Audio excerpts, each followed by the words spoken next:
May our two countries stand together forever for liberty, for justice, and for the glory of God.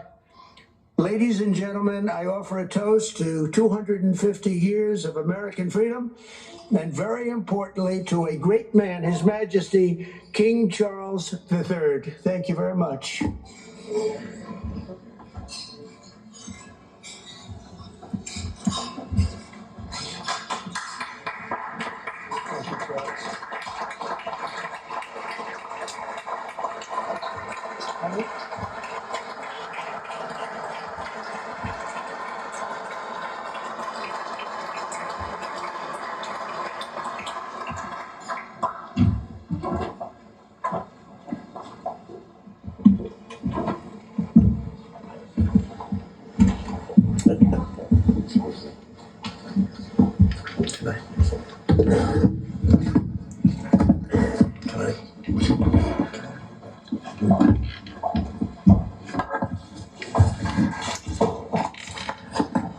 Mr. President, First Lady, my wife and I are most grateful to you for your generous hospitality as the United States celebrates this very special anniversary year of the Declaration of Independence.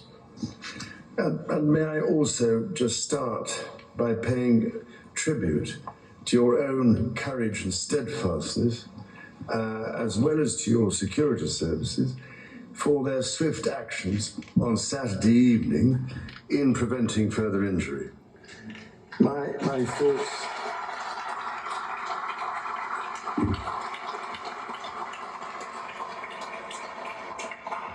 thoughts and sympathies are very much with you, the First Lady, and all those guests for whom this must have been a very upsetting incident.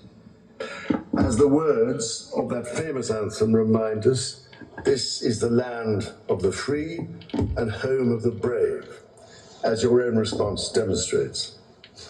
What used to be called in the last war in the United Kingdom, keep calm and carry on. I now realize, to my amazement, that my first visit to this remarkable country was over 50 years ago. And, Mr. President, the golden threads of history and heritage between our lands are also embodied, as you mentioned earlier today, in your own family and your own family story, whose roots trace back to the beautiful landscapes of Britain's Outer Hebrides and continue, as we know, in the great golf courses of the Highlands.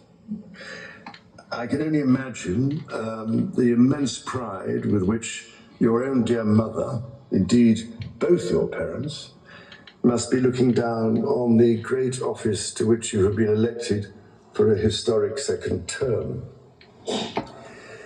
And if I may say so, it is a particular pleasure to be back in this wonderful building, the heart of your democracy. On this occasion, I cannot help noticing the readjustments to the East Wing, Mr. President. Following your visit to Windsor Castle last year, I'm sorry to say that we British, of course, made our own small attempt at real estate redevelopment of the White House in 1814.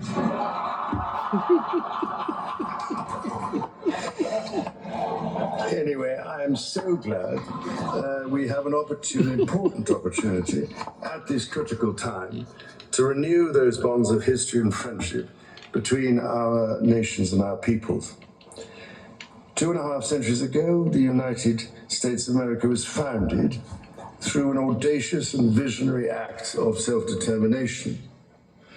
From the beginning, the American character has been defined by courage, tenacity, and the spirit of adventure. As the direct descendant of King George III, I know this is a nation that never gives up. And my family's history remains reflected in your maps, which read rather like our Christmas card list across the ages. North and South Carolina, Virginia, Maryland, and the cities of Charleston, a particular favorite of mine, obviously, Georgetown, and for that matter, Georgia, Annapolis, as you mentioned, and further favourites, Prince William County and Williamsburg. This said, our French friends can feel equally at home with a glance at a map. Indeed, you recently commented, Mr. President, that if it were not for the United States, European countries would be speaking German. Dare I say that if it wasn't for us, you'd be speaking French.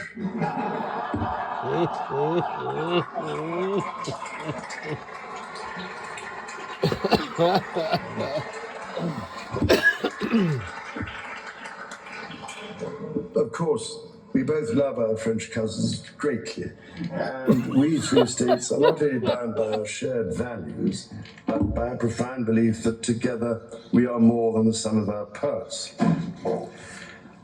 Out of the fires of a bitter and bloody Revolutionary War, the triumph of the father of this country, George Washington, and his fellow founders, was to forge a democracy founded upon the right. Damn it.